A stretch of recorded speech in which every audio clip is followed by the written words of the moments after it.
B R. Ambedkar पर टिप्पणी को लेकर संसद में बवाल मचा हुआ है। विपक्षी दल गृह मंत्री अमित शाह के बयान पर सरकार को घेर रहे हैं। इसी मुद्दे पर बुधवार को संसद के दोनों सदनों में विपक्षी दलों ने जमकर हंगामा किया। कांग्रेस अमित शाह के इस्तीफे की मांग कर रही है। इसी बीच ओवैसी ने भी अमित शाह को खरी खोटी सुनाई है। तो ओवैसी ने क्या कुछ कहा, चलिए सबसे पहले आपको वो सुनाते हैं। जिस स्टेट से वो आते हैं, गुजरात से, वहां पर डिस्टर्ब एरियाज एक्ट है। एक हिंदू अपना घर मुसलमान को नहीं बेच सकता, मुसलमान हिंदू को नहीं बेच सकता, और बरसों से चले आ रहा है। वो संविधान का वायलेशन नहीं है। वो गुजरात में और जहां जहां बीजेपी सत्ता में है वहां पर आप कन्वर्जन के खिलाफ कानून बना दिए, जबकि संविधान में राइट टू चॉइस एक फंडामेंटल राइट है। आप कौन होते किसी को रोकने के लिए? मजहब तब्दील कोई कर रहा है तो? अगर आज बाबा साहब अम्बेडकर जिंदा होते तो उनको कहते हैं लोग कि भाई आप नहीं बदल सकते अपना रिलीजन। जब बाबा साहब अम्बेडकर संविधान बनाए और उन्होंने अपना रिलीजन चेंज किया, आप कौन होते उसके खिलाफ रूल्स बनाने, कानून बनाने वाले? आपने कानून बना दिया। आपने लव जिहाद के ऊपर कानून बना दिया। बीजेपी जहां जहां सत्ता में है वहां पर संविधान के खिलाफ काम कर रही है। गोवा में बीजेपी की सरकार है, वहां पर कानून ये है कि अगर कोई 25 साल और 30 साल के दरमियान में कोई हिंदू महिला है, वाइफ है, और अगर वो इस उम्र के दरमियान में बेटे को जन्म नहीं देती है तो उसके हस्बैंड को दूसरी शादी करने का राइट है। उसको निकलवाइए। आप कानून बना रहे हैं कि कौन क्या खा सकता है, क्या नहीं खा सकता। आप हरियाणा में गौरक्षक को पुलिस पावर्स दे रहे हैं, वो पकड़े और मारे लोगों को।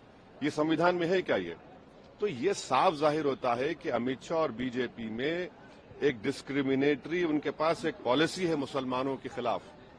और भारत के संविधान में फ्रीडम ऑफ रिलीजन एक फंडामेंटल राइट है। आर्टिकल 26 में रिलीजियस डिनोमिनेशन को इख्तियार है कि अपने मजहबी इदारों कायम करे। तो ये दोनों फंडामेंटल राइट्स का वायलेशन कर रहे हैं। और क्या यूसीसी में सिर्फ डायरेक्टिव प्रिंसिपल का यूसीसी है? डायरेक्टिव प्रिंसिपल में यह भी लिखा गया कि भारत में रिसोर्सेज सबको बांटा जाए।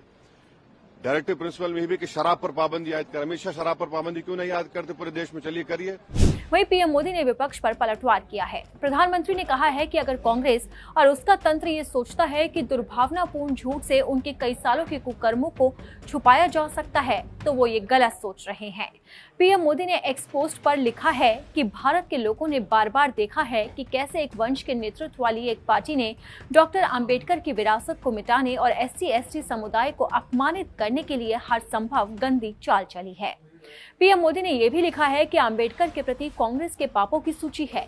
उस सूची में शामिल है आम्बेडकर को एक बार नहीं बल्कि 2 बार चुनाव में हराना। पंडित नेहरू ने उनके खिलाफ अभियान चलाया और उनकी हार को प्रतिष्ठा का मुद्दा बनाया।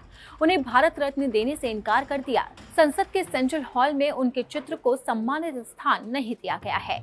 अब विपक्ष और सरकार के बीच में आम्बेडकर को लेकर बहसबाजी जारी है। अब देखना होगा कि इस मुद्दे पर कब तक सियासत गरमाती है।